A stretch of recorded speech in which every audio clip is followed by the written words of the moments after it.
برنامه سیاسی و تحلیلی دیدگاه.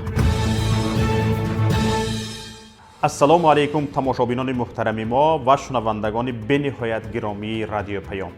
خوش آمدید به برنامه تحلیلی دیدگاه. امروز یکی از نخبگان ملت که پشت پنجره ظالم به سر میبرد درباره‌اش حرف میزنیم. نفری را که بی مبالغه میتوان گفت از مبارزان واقعی استقلالیت کشور است. نفری که برای خودشناسی ملی خیلی مبارزه برده است. ملت‌های پیشرفته و آگاه عمق تاریخ خود را می‌کوبند تا قهرمان پیدا کنند. اگر حتی در هزار سالها پیش قهرمان داشتند و توسط روایت و افسانه ها نامش تا این زمان رسیده است، درباره آن داستان ها می نویسند و فیلم ها نوار می گیرند. اگر قهرمان پیدا نکردند می سازند، مثلا از افسر عسکری یا پلیسی. سپس کوشش میکنند آن داستان و فیلم ها دسترسی همه اتباعشان شود، به زبان های گوناگون نشر و ترجمه شود تا هم مردم خودشان و هم مردم جهان قهرمان آنها را بشناسند. هدف از این کار چیست؟ که برای شناسانیدن کدام قهرمان افسانوی کشورها میلیون ها حتی میلیاردها دلار مصرف میکنند. هدف پیش از همه آفریدن یک حماسه برای ملت و به خصوص جوانان آن است تا الگوی برای خود داشته باشند.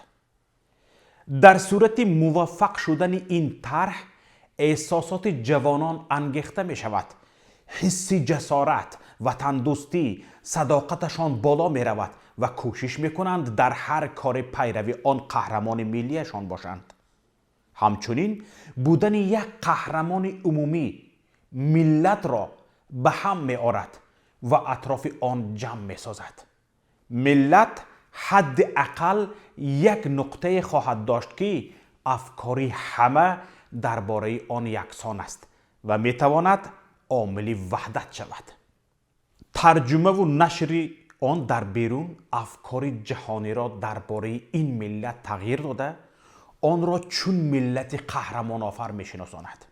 همچنین کشورهای قدرتمند این فیلم و داستانها را برای توجیه سیاستهای ژئوپلیتیکی و استثماریشان استفاده می کنند. حالا که سریال ها سرخریدار و سربیننده شده اند، کینوستودیوهای تمام جهان میلیاردها دلار مصرف و قهرمان سازی می کنند. مثال روشن، معروف و موفق این کار می تواند سریال های ترکی درباره پایه‌گذاران دولت عثمانی ارتوگرول و پسرش عثمان باشد که نه تنها بین تاجیکان بلکه در اکثر کشورهای مسلمانشین سربیننده ترینند. این سریال نه تنها بین ترک ها ابراز ارتوگرول را دوباره زنده می کند و میلیون ها جوان ترک در او الگوی خود را می بیند، بلکه میلیون ها جوان عرب و فارس و پاکستانی و بنغالی و غیره به این نتیجه می رسند که امت اسلام نیاز به یک ارتوگرول دیگر دارد و بگذار آن ترک هم باشد. در این روزها رکلام یک سریال ازبکی نیز در شبکه ها پیدا شده است که از مبارزه قهرمانانه ملت ازبک علیه مغول های چینگیزی حکایت می کند. یعنی همسایه های ما هم به حماسه آفرینی شروع کرده اند. حالا شما تماشابینان عزیز بگویید که چند قهرمان تاجیک را میشناسید که برایتان الگو باشد و حاضر هستید از او پیروی کنید؟ تماشابینان گرامی، همین سوال را از جوانان گرد و اطرافتان نیز بپرسید. اگر شما کتابخوان هستید شاید چند نفره را توانید نامبر کنید، اما مطمئناً صدها هزار جوان که از کتابخانه مانده اند هیچ قهرمانی را نمیشناسند. اما اگر از آنها درباره قهرمانان ترک سوال می شود شاید 10 نفر را نامبر کنند. برای آنکه آنها سریال های ترکی دیدند. در نزدیک به 30 سال استقلالیت در تاجیکستان یک داستان یا فیلم موفق درباره قهرمان آفریده نشده است. سبب در نبودن مبلغ یا ناعهده‌برای بودن کارگردان‌های تاجیک نیست. شما همین خیلی فکر میکنید؟ من این خیلی فکر نمیکنم. فارس و تاجیک بهترین داستان‌های جهانی را سراییده است. درباره مبلغ میتوان اصلا حرف نزد. آن را از راه‌های گوناگون میشود به دست آورد. از طرف دیگر فیلم موفق میتواند مبلغ مصرف شده را 10 برابر برگرداند. میدونید چی؟ سبب اصلی نبودن هیچ قهرمانی حماسویه در کشور این است که تاجیکستان برای هر دور و زمان گذشته، حاضره و آینده باید تنها یک قهرمان داشته باشد. حاضر به همین خلاصه آمدگی هستیم. زیاییان ما هم کوشش کردند که در این چند سال اخیر یک قهرمان بیافرند که آن الگوی ملت باشد. این کی بود؟ امام علی رحمان. حماسه سازی از هر قهرمان میتواند چهره امام علی رحمان را از صحنه کنارتر برد که به هیچ وجه قبول نیست. این است که امام علی رحمان اجازه نمیدهد از هیچ قهرمان گذشته ملی یاد شود و هیچ قهرمان ظهور نکند. این است که تمام آنهایی که میتوانند قهرمان و حماسه آفر شوند کشته یا زندانی شده اند و یا مجبور به ترک کشور گشته اند. برای همین نخبگان ملت عین حال سربگریزند. به تمام گوشه و کنار عالم پناه برده اند، پراکنده شده اند. در کشور برای آنها حق نفس آزاد کشیدن نمیدهند. در کشور بودگان نخبگان ملت در کنجهای زندانند. کیها در آزادی هستند؟ آنهایی که از عهده تملق میبرایند، از عهده چاپلوسی میبرایند و آنهایی به این راضی شده اند که ملت فقط یک نفر شکمبه داشته باشد و تمام. قهرمانم او هست، رهبرم او هست، پیشوایم او هست، همه همون. دیگر کسی دیده نشود. باید ملت را محض با همین شکمبه باید شناخت. انا برای همین میتونن بیرون از پنجره زندان و در داخل کشور نفس بکشند. اما این جنابشان حتی آنهایی که در کنارش بودند و برای بقای حکومتش تلاش کردند قتل کرده است یا برای 10 ساله ها پس پنجره زندان کرده است تا مبادا قهرمان نشوند. اما ملت حتما قهرمانانش را میشناسد. این ملت عزیز ما حتما قدرشناس است. از قدرشناسترین ملت هاست که برای همین گذشتگان بزرگ ما نامشان تا به امروز زنده مانده است و زنده آمده رسیده است و آثارهای آنها، اثرهای آنها تا به ما آمده رسیده است. این چی را نشان میدهد؟ این قدرشناسی ملت را نشان میدهد. گرچند که به چشم رودک میل کشیدند، گرچند که فردوسی در تخخانه ها مرده رفت پنهان شوان،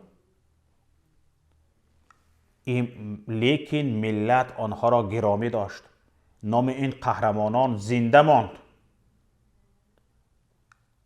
گرچند که سینا را هزارها بار تکفیرش کردند،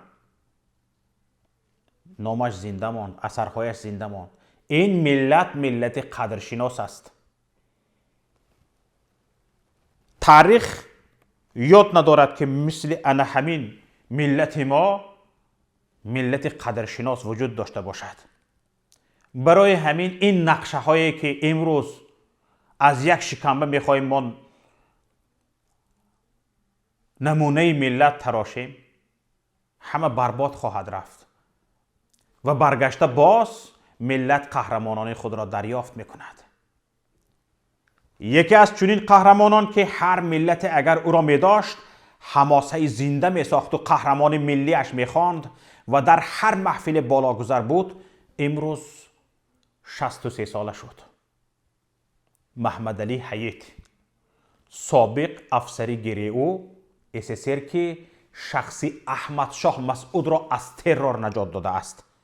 سابق عضو ریاست سازمان رستخیز و از اولین مبارزان برای استقلال، معاون رئیس حزب نهضت اسلامی تاجیکستان، امروز به سن مبارک 63 رسید.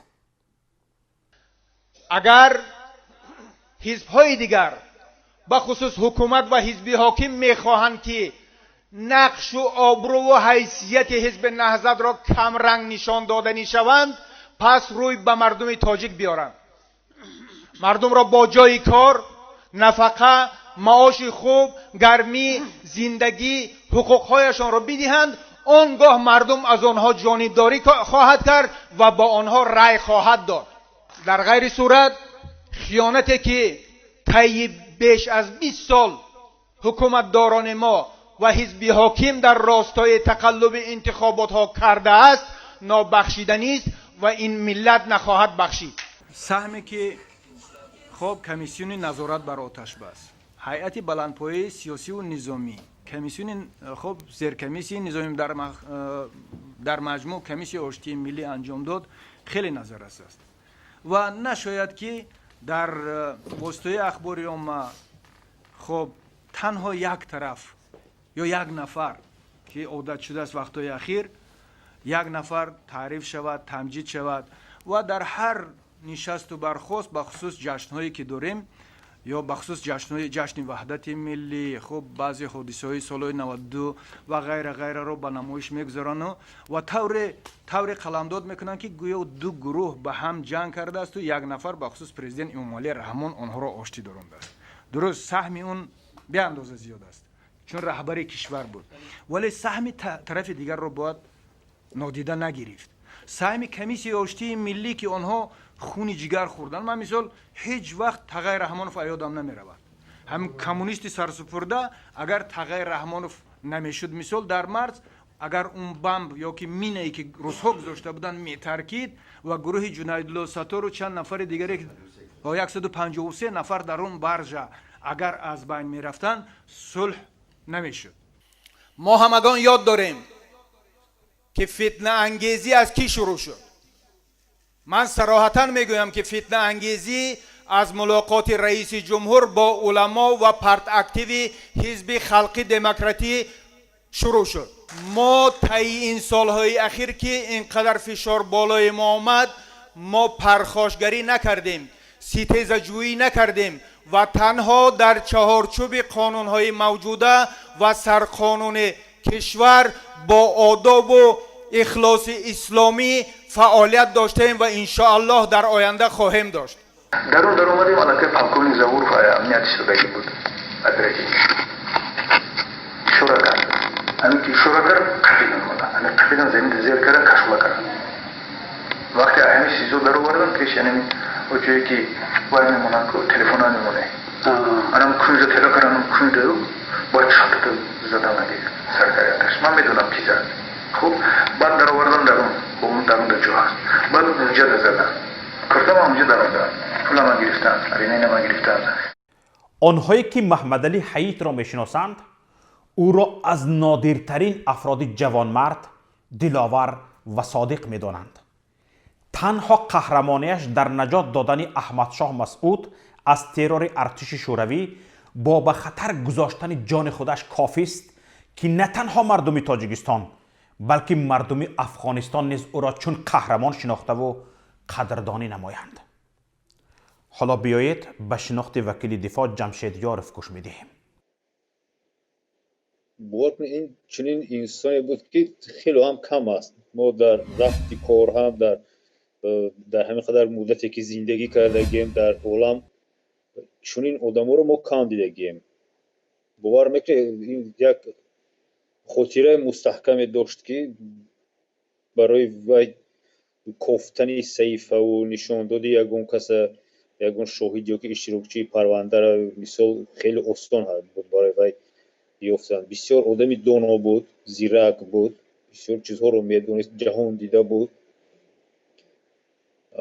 میبخشید بود گفتاده هم هست. امیدوارم که حاضر هم هست نو بسته از اون که نسبت به شکنجه و فشار و تحقیر و رفتارهای ناشایم استفاده برده میشه از طرف مقامات از قبیل همین شکنجه ها. امیدوارم که حالا هم همین گونه است. به نهایت یک آدمی عالی بود گویم میشود. همین خودی برآمده‌شون در اینترنت یک بینید تماشا کنید، یک خلاصه برآوردن ممکن است که آدمی هست که درباره فقط همین بهبودی کشورش و تنش فکر میکرد، نه اینکه در باره فکر خودش و پیشرفتی کاروباری خودش درباره جامعه فکر میکرد. و تاجیکستان نیاز به محض همین خیلی سیاستمدارا و تاجرها و چنین راهبران دارد. محمد سعید رضایی که سالیانی دراز با محمد علی حیید در یک سنگر قرار دارد و حالا در اروپا پناهنده است میگوید هر کسی که با محمد علی حیید روبرو شده است دوست است یا دشمن فرق ندارد، همیشه از او جوانمردی را دیده است. بسم الله الرحمن الرحیم.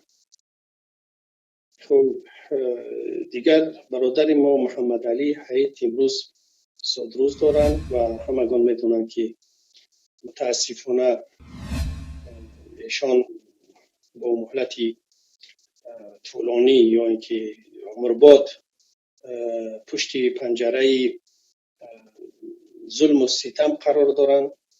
البته نسبتی برادر محمد علی حیید و امثال او شخصیت هایی که هستند تنها با این یک کلمه ای که اونها شخصیت خوب بودن یا اینکه شخصیت ارزنده هستند اکتفا کردن نمی شود.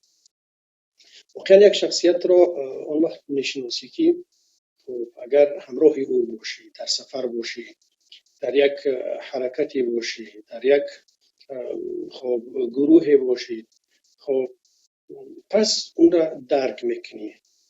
اگر ما زندگی را تمامی با چند قسمت ها یا اینکه با چند ابعاد اگر تقسیم بکنیم میتونیم بگوییم که در همه ابعاد زندگی استاد محمد علی حیید خیلی هم شخصیتی ارزنده و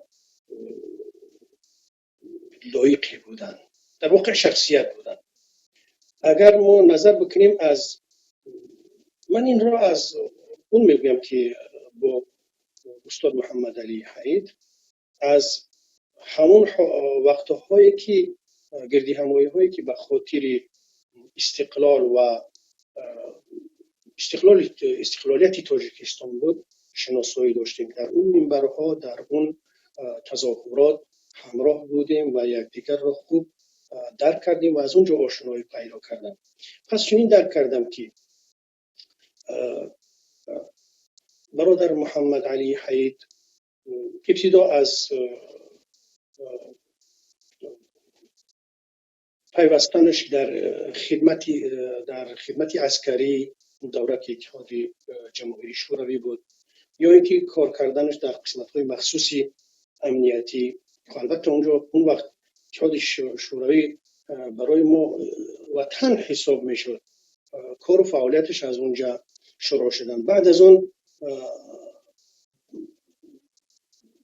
از بین رفتن اتحاد شوروی و بعد از آوردن استقلالیت کشورها برای تلاشش برای استقلالیت کشورش وطنش وطنی آزاد و پیشرفته و اینچنین در این راه رفیقها یا اینکه همصفهای مناسب را اختیار کردنش بعدی پیدا کردن به اونها صادقانه پیوستن و ایستادن در پهلوی اونها، همه اینها تکمیل کننده یک شخصیت هستند که استاد محمد علی حید نشانگری شخصیت خودی او هستند که برای ما اثبات کردند که او چگونه شخصیت هست.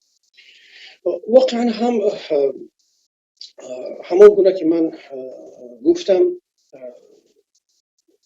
استاد محمد علی حید یک شخصیتی بودند که خب برای کشورش یعنی دارای یک اندیشه و یک افکار زنده بودند، یک افکاری که خیلی عالی بودند نسبتی، یعنی شخصی نه، نسبتی وطن را میخواستند که یک کشوری آزاد مستقل و پیشرفته باشند و نسبتی مردم تاجیکستان هموطنانش میخواست تمنیات و آرزوی این داشتند که اونها یعنی هموطنانش ملتی پیشرفته و هموطناش با یک زندگی خوب، آسوده و پیشرفته دسترسی داشته باشند.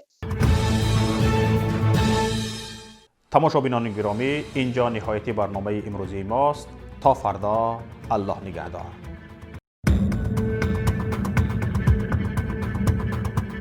برنامه سیاسی و تحلیلی دیدگاه.